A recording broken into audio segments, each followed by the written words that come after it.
Lecciones de la Biblia a continuación. Nuestro tema para hoy lleva por título Pablo, el escritor de cartas. Segunda de Pedro capítulo 3, versículo número 16.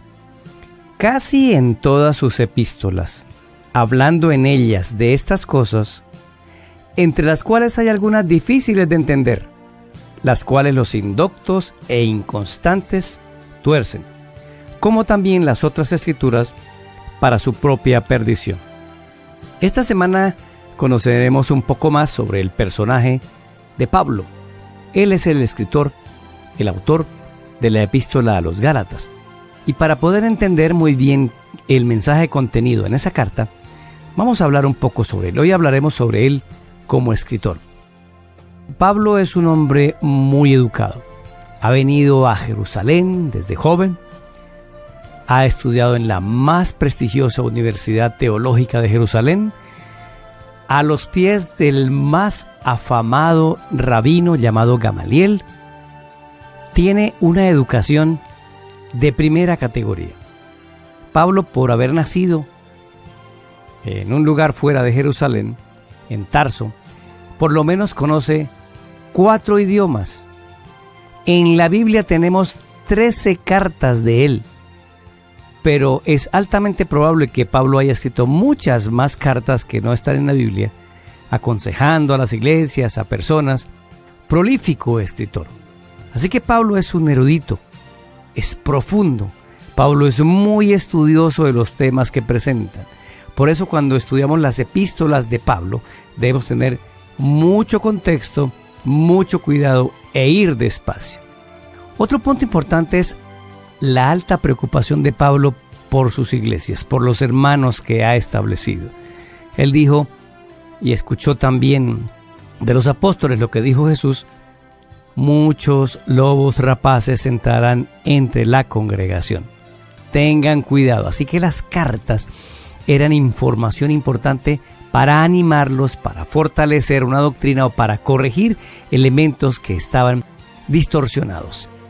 Él es muy celoso del evangelio puro, del puro conocimiento destilado desde Jesús, apoyado por el resto de la Biblia.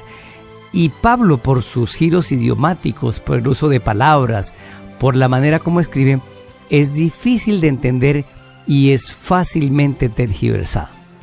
Ahora, noten ustedes cómo un hombre que venía haciendo males, que tenía una mala fama, que hizo mucho daño a otros, es utilizado como un elemento útil para Dios.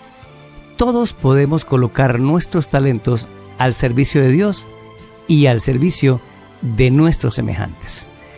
Vivimos en una sociedad bastante egoísta, bastante individualista. No te metas en mi vida, tú con la tuya y yo con la mía. No, somos guarda de nuestro hermano, le preguntó y le dijo Jesús a Caín cuando le preguntó por Abel.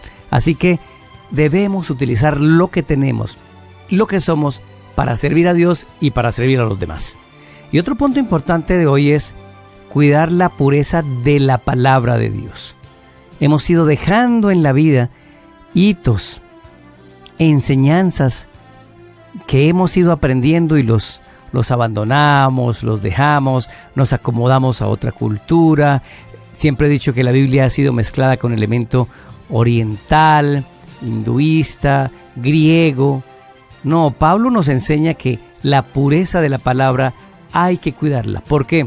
Porque el enemigo de Dios está interesado en confundir. Uno debe estudiarla, defenderla, compartirla, vivirla y no torcerla. Qué interesante aprender de un escritor como Pablo.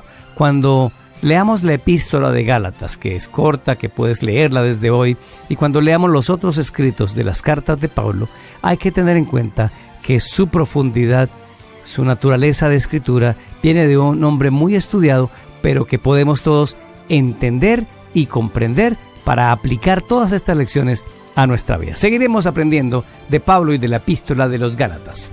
Soy Daniel Herrera y deseo para todos un día lleno de bendiciones.